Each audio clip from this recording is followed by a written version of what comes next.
Bismillahirrahmanirrahim. Assalamualaikum warahmatullahi wabarakatuh. Innal hamdalillah nahmadu ta'ala wa nasta'inuhu wa nastaghfiruh wa na'udzu billahi min sururi anfusina min sayyiati a'malina. May yahdihillahu fala mudhillalah wa may yudhlil fala hadiyalah. Asyhadu an la ilaha illallah wahdahu la syarikalah wa asyhadu anna Muhammadan abduhu wa rasuluh. Allahumma sholli wa sallim ala nabiyyina Muhammadin wa ala alihi wa ashabihi wa man tabi'ahum bi ihsanin ila yaumiddin. Insyaallah, alhamdulillah, terima kasih teman-teman ini yang hadir dari berbagai tempat ya.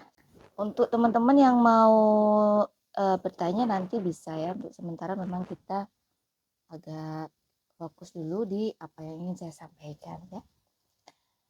Nah, saat ini di Indonesia, di masyarakat kita, tahun-tahun akhir-akhir ini ya, banyak sekali yang membahas tentang hijrah atau yang nulis saya sudah hijrah begitu.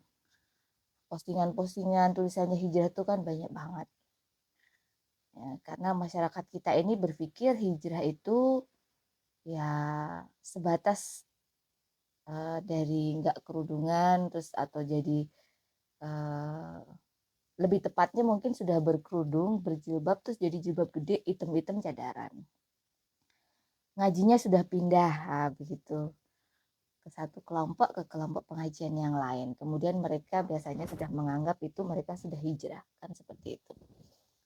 Maka di sini saya pengen meluruskan ya, pengen menjelaskan kepada teman-teman semuanya. Sebenarnya hijrah itu apa sih? Gitu. Apa makna dari sebuah hijrah? Artinya apa?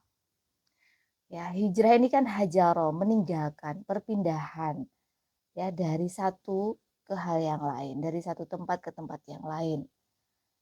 Kalau Nabi dari Makkah menuju Madinah. Kemudian kalau kita dari maksiat ya kan menuju ke taubat, ke taat gitu. Dari keburukan menuju kebaikan. Nah, itulah hijrah. Jadi hijrah ini sebenarnya seharusnya dilakukan seumur hidup kalau misalnya dari maksiat menuju ketaatan, kan demikian.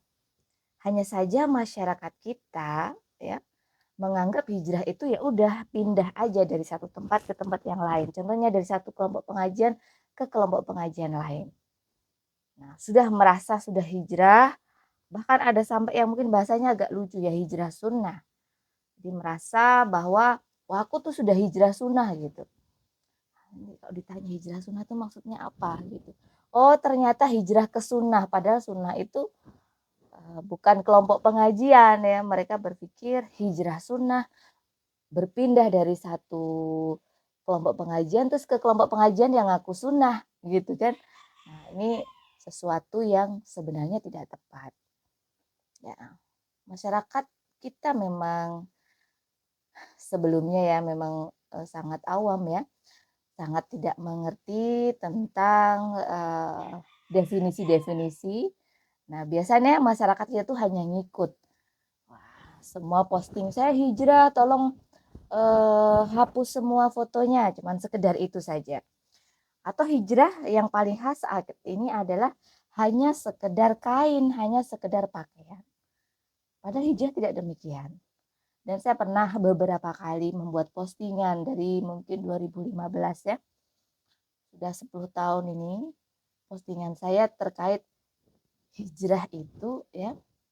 Ataukah kamu, banyak orang mengatakan hijrah, saya selalu bilang itu hijrah atau hanyakah pindah dosa.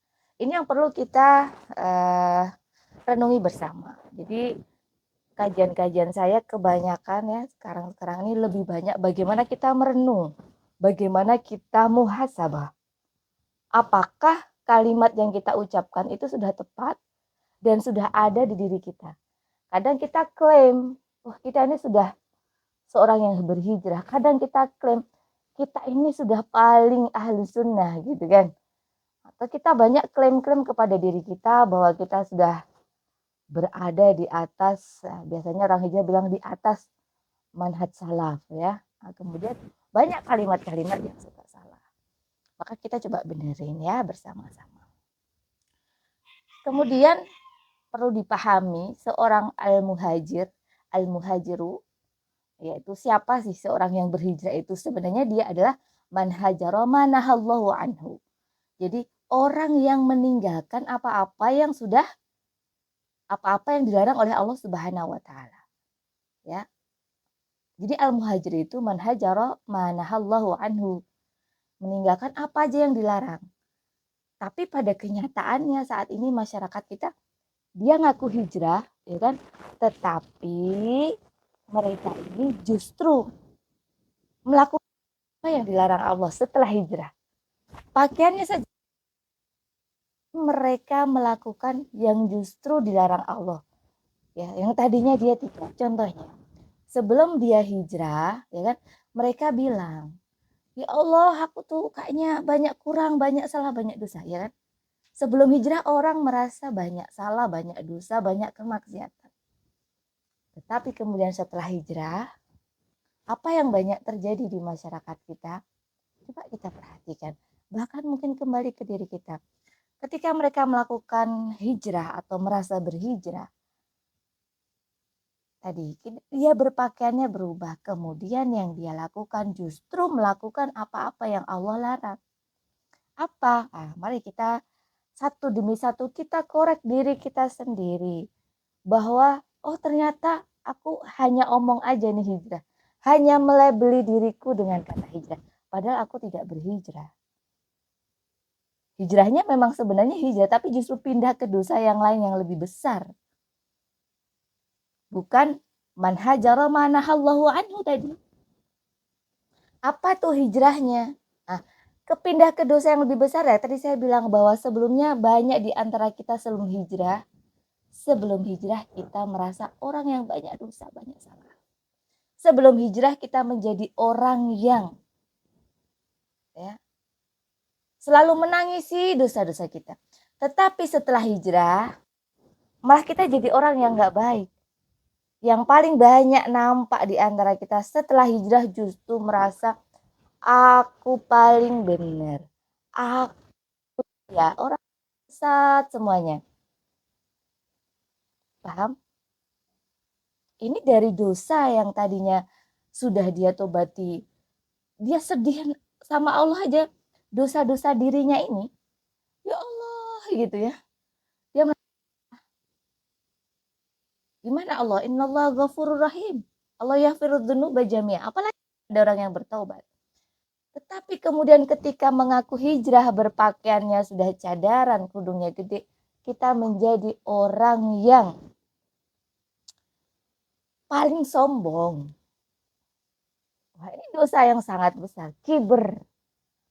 Merasa paling bagus, paling tinggi, paling benar, kemudian merendahkan orang. Inilah kiber sejati.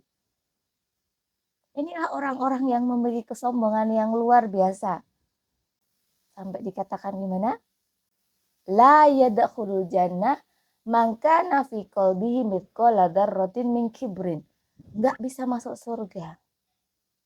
Kesombongan itu selendangnya Allah. Jadi enggak bisa masuk surga orang yang di hatinya ada sombong pun dikit aja. Sedikit.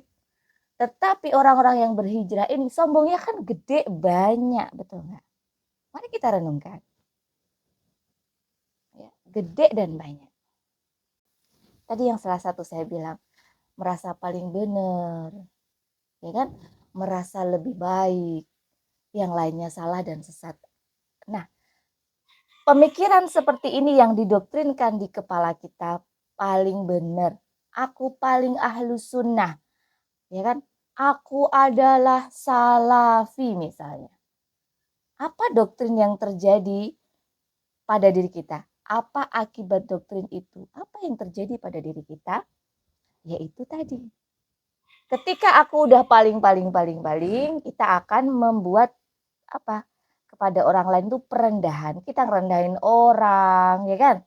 Kita menghina orang. Setiap kali ada perbedaan dengan kita, karena sudah merasa paling benar, maka orang lain pasti dikatakan semuanya salah, semuanya nggak benar. Iya apa tidak? Ini yang harus kita renungkan dalam-dalam, teman-teman.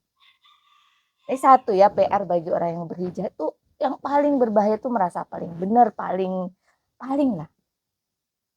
Dan yang tampak memang demikian. Ketika sudah ngaku hijrah, sudah merasa di kelompok yang paling benar, sudah merasa paling mengikuti manhaj salaf, paling ahlus sunnah. Coba kita melihat, renungi saja. Perhatikan dengan hati yang bersih diri kita dan kita lihat bagaimana orang-orang yang demikian. Di sosial media banyak. Dengan orang yang jauh lebih pintar hobinya apa? Menggurui. Ketika beda, langsung aja komen nggak sepakat. Padahal orang yang berilmu itu beda sama yang masih baru. Orang yang benar-benar berilmu bisa baca kitab, seorang ustadz, ustadzah yang benar-benar punya ilmu, itu beda dengan yang baru hijrah, baru ngaji. Tetapi kalau sudah di kelompok ini, seringkali apa? Ngeremehin, merendahkan seperti itu. Dan ini khas sekali. Kelompok yang mana? Kelompok manapun yang mengaku paling benar, paling ahlus sunnah, paling mengikuti manhaj salaf. Nah, saya harap apa yang saya sampaikan bisa direnungi. Saya pun untuk menjadi terus bertumbuh adalah dengan banyak muhasabah, banyak merenung. Contoh ya, contoh. Ketika, ini perbedaan pendapat saja. Ketika kita tidak melakukan sholawatan misalnya. Atau sholawat kita beda dengan saudara kita yang lain. Kita tidak melakukan kunut subuh. Kita melakukannya kunut witir misal. Coba perhatikan komen-komen kita, pandangan kita kepada yang kunutnya adalah kunut di witir. Pandangan kita kepada orang yang sholawatan. Atau mungkin dia yasinan. Bagaimana kita? Wah, pokoknya dia ahlul bid'ah. Dia orang yang sesat. Dia belum hijrah, kan begitu. Banyak di antara kita ketika melihat wanita kerudungnya biasa, dia belum hijrah. Itulah sebenarnya kiber sejati di dalam diri-diri kita semuanya. Ya. Maka di sini perlunya sadar, perlunya ngerti, perlunya muhasabah. Ya, agar nggak merasa lebih baik dari yang lain. Karena ujungnya saya bilang, orang yang merasa lebih baik daripada yang lain pasti mereka itu akhirnya merendahkan orang, ya kan? Suka julid, suka komentar, menggurui orang. Yang digurui lebih guru gitu. Dan itu tidak dilakukan dengan malu, nggak malu mereka. Mereka tidak merasa bersalah, gitu ya. Subhanallah. Jadi ini PR besar. Ya. Itu yang pertama.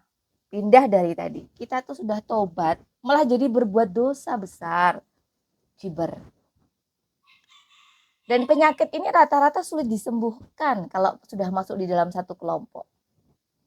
Ya, karena kalau udah di satu kelompok kita salah dikit aja, atau kita tidak cocok dengan satu kelompok, beda pendapat udah dianggap salah. Akhirnya itu masuk dalam kepala kita, pokoknya yang benar harus yang disepakati sama kelompok. Nah, makanya itu sulit tobat. Sehingga terus dia menyalahkan orang, membenarkan diri, menganggap diri mulia. Apalagi ketika kita menggunakan hadis-hadis, ya, hadis 72 golongan. Hanya aku yang masuk surga. Ya, hadis 72 golongan ini berbahaya ketika kita memaknainya hanya aku dan kelompokku yang masuk surga, yang lainnya masuk neraka semuanya.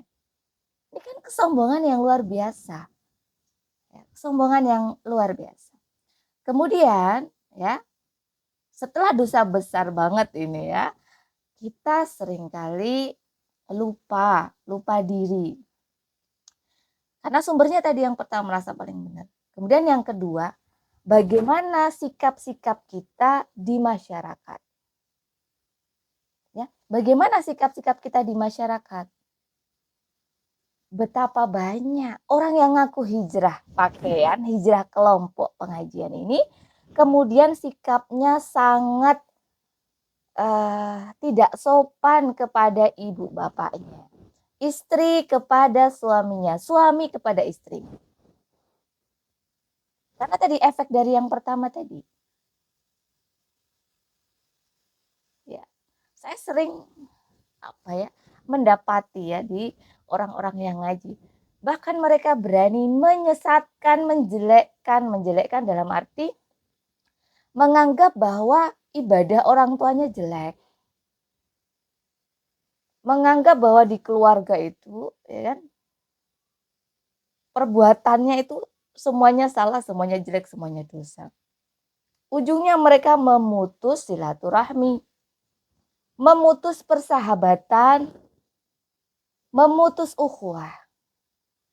Karena apa? Karena tadi merasa hijrah tadi. Dan ini banyak loh ya, banyak terjadi sekeliling kita. Teman-teman bisa membaca di Instagram saya bagaimana mereka yang mengaku berhijrah justru tidak sopan kepada orang tuanya, meninggalkan orang tuanya demi kelompok pengajian. Ya. Atau kemudian seorang istri menjadi ngelunjak pada suaminya. Seorang suami menjadi anarkis, maksa, arogan sama istrinya. Ya. Kalau istrinya beda fikih nggak boleh. Ya. Istrinya dipaksa harus bercadar. Ini kasus yang terjadi yang banyak masuk. Istri dipaksa harus bercadar, istri dipaksa berpakaian sesuai kemauan atau pengajian si lelaki sang suami. Sebaliknya juga yang perempuan, betapa banyak di rekaman-rekaman kajian saya ya, itu selalu bilang, "Ustazah saya sudah sunnah, suami saya bid'ah," gitu loh. Luar biasa ya. Nikah sekian tahun, suaminya baik menafkahi, kalimat yang dilontarkan hanya karena suaminya belum cingkrang gitu ya. Hanya karena suaminya tidak selalu memilih sholat di masjid. Kadang-kala beliau memilih, oh ya sudah saya sholat di rumah. Kemudian dia berani bilang suaminya itu bid'ah. Karena teman suaminya ya orang-orang semuanya kelompok pengajian yang beda dengan dia. Hanya karena beda kelompok pengajian. Bisa menjadi kurang ajar kepada suami, kepada bapak ibu, dan memutus silaturahmi. Jadi nggak hangat lagi dalam keluarga itu. Karena di dalam grup-grup biasanya sudah yang dibahas dalil-dalil saja. Ya. Gitu. Jadi di grup itu menjadi sangat tidak sopan kepada keluarga. Kenapa? Karena yang berhijrah itu tadi memutusnya itu atau tidak hangat lagi karena dia selalu merasa benar. Yang pertama, timbul yang kedua. Itu di grup menyalahkan.